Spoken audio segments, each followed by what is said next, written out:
ஹாய்ங்க. மூளை வறுவல் எப்படி செய்யலான்னு பார்க்கலாம் வாங்க. இப்போ சட்டி அடுப்பில் வச்சு எண்ணெய் தேவையான அளவுக்கு எண்ணெய் ஊற்றிக்குங்க. இப்போ கடுகு கொஞ்சம் போட்டுக்குங்க.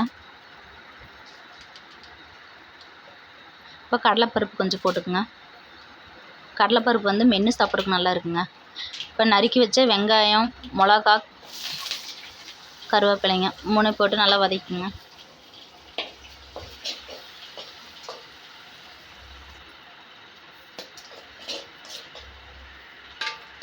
வெங்காயம் நல்லா செவக்க வதக்கணுங்க. இப்போ சாந்து எடுத்து ஊற்றிக்கலாங்க. இது நான் கறி குழம்பு காட்டி வச்சு சாந்துங்க. அது கொஞ்சம் இந்த மூளைக்கு போட்டுக்கலாங்க. டேஸ்ட்டாக இருக்குங்க. நல்லா அந்த பச்சை வடை போகிற அளவுக்கு நல்லா வதக்கலாங்க.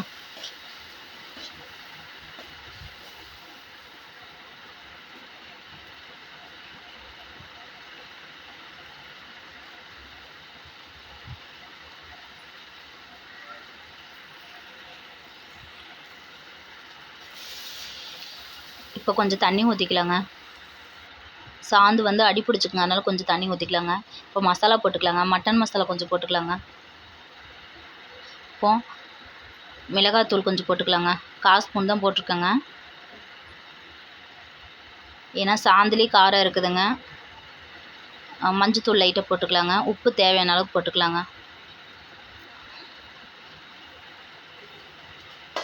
நல்லா ஒன்று சேர்த்து வதக்கிடணுங்க. நல்லா அந்த பச்சை வாடை போயிடணுங்க.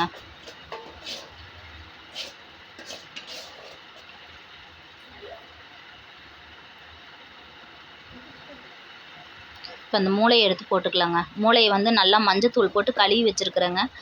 கழுவி நல்லா கை வச்சு நல்லா கரைச்சிக்கணுங்க. இப்போ அதையும் போட்டுக்கலாங்க. போட்டு நல்லா வதக்கலாங்க. இப்போ கொத்தமல்லி தூள் வேலை தூவி விடலாங்க. இதெல்லாம் வாசனைக்கு நல்லா இருக்குங்க.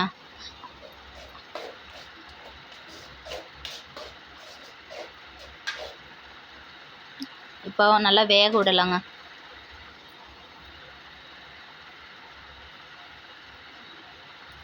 அடிக்கடி எடுத்து பார்த்துக்கணுங்க, இல்லைன்னா அடி பிடிச்சிக்கும். நல்லா கிளறி விட்டுக்கலாங்க. அடுப்பை சிம்மில் வச்சுக்கணுங்க, இல்லைன்னா அடி பிடிச்சிக்கும். மூளை வந்து சிம்மிலேயே வச்சு நல்லா வேக விடணுங்க.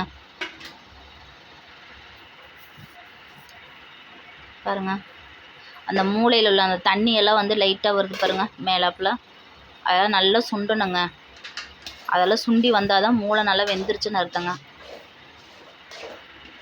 பாருங்கள், நல்லா கிளறி விட்டுக்கணுங்க.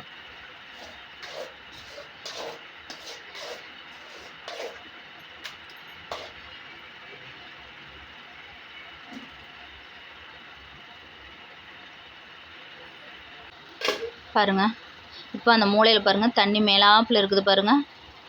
முதல்ல இருந்ததுக்கு இப்போ பாருங்கள் எப்படி மேலாப்பில் அந்த மூளையில் இருக்க தண்ணியெல்லாம் மேலாப்பில் இருக்குது பாருங்கள். இன்னும் நல்லா வேகணுங்க. மூளை நல்லா சிம்மிலேயே வச்சு நல்லா தண்ணி சுண்ட வரைக்கும் நல்லா வேக விடணுங்க. நல்லா கிளறி விட்டுக்கலாங்க.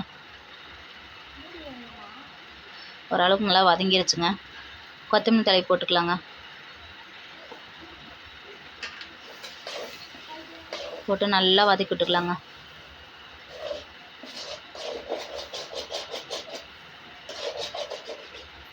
பாருங்க,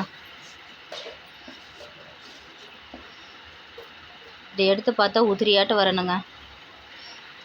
இதுக்கு தக்காளி பழமெல்லாம் எதுவுமே போடக்கூடாதுங்க. பாருங்க,